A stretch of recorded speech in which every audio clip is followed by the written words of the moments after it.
आज आपण कर्नाटकातील सुप्रसिद्ध अशा कोलार येथे आलेलो आहोत आणि कोलार येथे बघण्यासारखे खूप सारे मंदिरं आहेत. पण त्याच्यातील सगळ्यात महत्त्वाची मंदिराचा विचार केली तर सगळ्यात इम्पॉर्टंट मंदिर जे आहे ते म्हणजे कोलारम्मा देवी टेम्पल. आणि हे कोलारम्मा देवी टेम्पल हे पार्वतीचं एक रूप आहे आणि हे खूप प्राचीन मंदिर आहे आणि हे ग्रॅनाइट खडकामध्ये बांधण्यात आलेलं आहे. आणि सुरुवातीला आपण जर पाहिलं तर ह्याच्या गोपुरामध्ये गोपूर म्हणजे अ, मोठा दरवाजा आपण म्हणू शकतो, मंदिराची स्टार्टिंग म्हणू शकतो.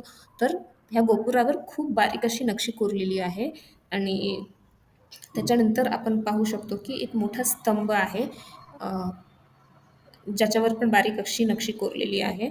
आणि त्याच्यानंतर स्तंभाच्या नंतर अ, खूप मोठा असा सभामंडप आहे आणि हा सभामंडप खूप साऱ्या स्तंभांवर उभा केलेला आहे आणि ह्या स्तंभांवर पण नक्षी कोरलेली आहे.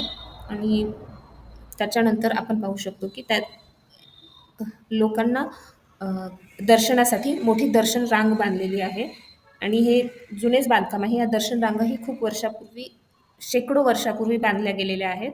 अ, काही इतिहासकारांच्या मते हे 10व्या शतकात बांधलं गेलेलं मंदिर आहे आणि या मंदिरामध्ये फोटो काढण्यासाठी मनाई असल्यामुळे आपण मंदिराचे फोटो नाही काढू शकलो किंवा व्हिडिओ नाही घेऊ शकलो. पण ह्या मंदिरामध्ये जी मूर्ती आहे ती महिषासुरमर्दिनीची मूर्ती आहे.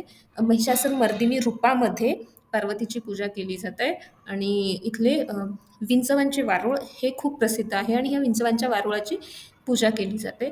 आणि देवीचे रूप हे उग्र स्वरूपात आहे. जसं की आपल्याला माहीत आहे, महिषासुरमर्दिनी ही उग्र रूप आहे आणि त्याच स्वरूपामध्ये या देवीची पूजा केली जाते.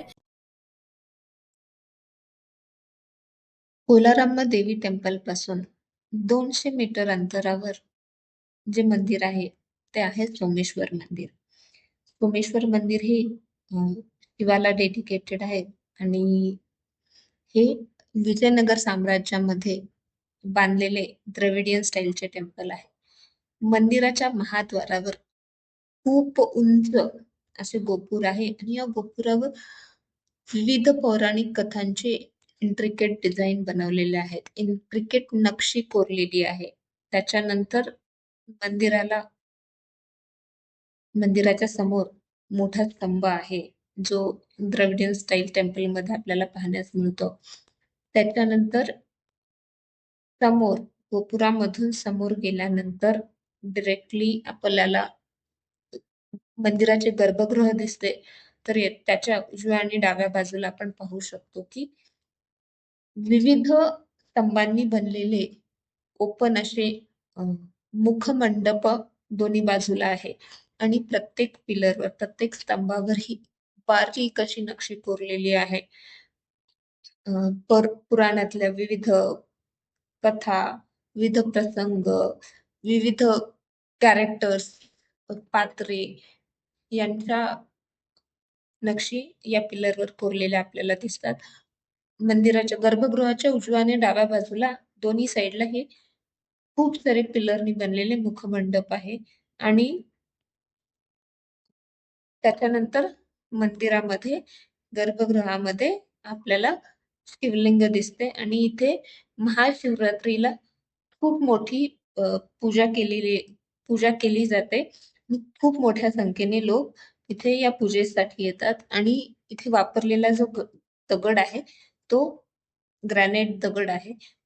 त्याच्यामध्ये आपण पाहू शकतो की दिसण्यासाठी हा पांढरा असा दगड दिसतो आणि त्याच्यामध्ये आपल्याला थोडीशी ब्राऊन अशी झाक दिसते आणि हा दगड जर आपण पाहिला तर खूप थंड असतो. म्हणजे उन्हाळ्यामध्ये पण तुम्ही या मंदिरामध्ये गेलात तर तुम्हाला खूप थंड वातावरण अनुभवायला मिळेल. आणि आपण इथे पाहू शकता की प्रत्येक पिलरमध्ये वेगवेगळी नक्षी, खूप सारे प्रसंग कोरलेले आपल्याला दिसून येत आहेत.